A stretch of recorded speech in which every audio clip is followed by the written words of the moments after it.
భారతదేశంలో April 22, 2025న Baisaran valley పహల్గామ్లో ప్రశాంతంగా సంతోషంగా ప్రజలు ఉన్నారు. సడన్గా అంతటా ఒక పీడకలలా మారిపోయింది. ఉగ్రవాదులు దాడికి అమాయకులైన 26 మంది భారతీయులు కోల్పోయారు. ये कश्मीर में 90 के दशक के बाद सबसे बड़ी टारगेट किलिंग है और ऐसे में काफी भगदड़ पहलगाम इलाके में जो है वो मची हुई. పీఎం నరేంద్ర మోడీ మన భారతదేశం యొక్క ఉన్నత స్థాయి ఆర్మీ అధికారులతో సమావేశం ఏర్పాటు చేసి ప్లానింగ్స్ అలాగే నిఘా వేశారు. తర్వాత దాడి చేశారు.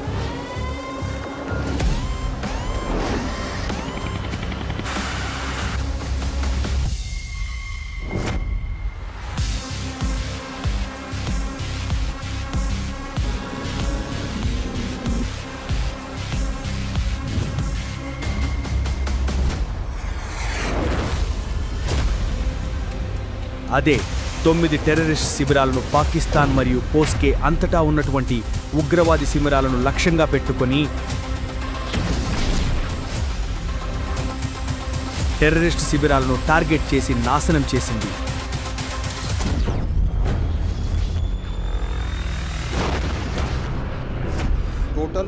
పాకిస్తాన్ అడ్మిట్ స్ట్రైక్ ఇచ్చింది. 24 इंपैक्ट्स हुए हैं भारत की तरफ से. పాకిస్తాన్ తన హద్దుల్ని దాటి దాడి చేసింది.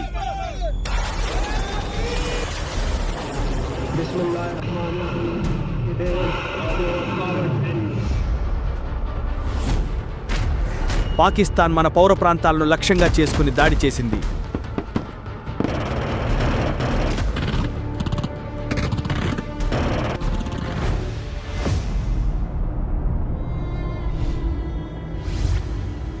మన భారతదేశం వాయు రక్షణ వ్యవస్థ వాటిని అడ్డుకుంది. ఎస్, మన భారత సైన్యం దేశ సార్వభౌమాధికారాన్ని, భారతీయులను రక్షిస్తుంది. తర్వాత పాకిస్తాన్ యొక్క టెర్రర్ లాంచ్ ప్యాడ్లను నాశనం చేసింది. తిరిగి సీజ్ ఫైర్ చేసి ఉగ్రవాదుల యొక్క ప్రథమ స్థానాలను నాశనం చేసింది. ఉగ్రవాదం చివరి వరకు తుడిచిపెట్టే వరకు భారతదేశం ఆగదు.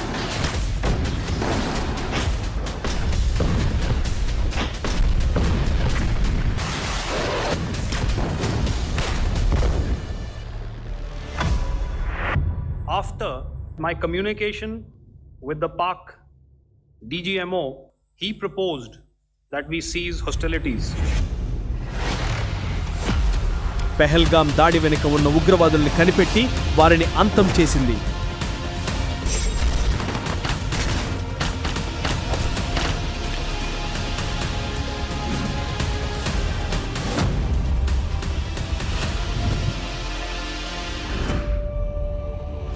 అంతా మరల శాంతి పుంజుకుంది. ఇప్పుడు అవసరమైతే అప్పుడు ఉగ్రవాదులపై భారతదేశం పోరాటం చేయడానికి సిద్ధంగా ఉంటుంది. జై భారత్ మాతాకి జై. జై జవాన్, జై హింద్. ఇది ప్రతి ఒక్కరూ తెలుసుకోవాల్సిన విషయం. సో ఫ్రెండ్స్, పూర్తి వీడియో కోసం కింద ఉన్న లింక్ని క్లిక్ చేసి చూసేయండి. ఖచ్చితంగా ఈ వీడియోకి లైక్ చేసి మీ ఫ్రెండ్స్ అండ్ ఫ్యామిలీ మెంబర్స్కి షేర్ చేయండి.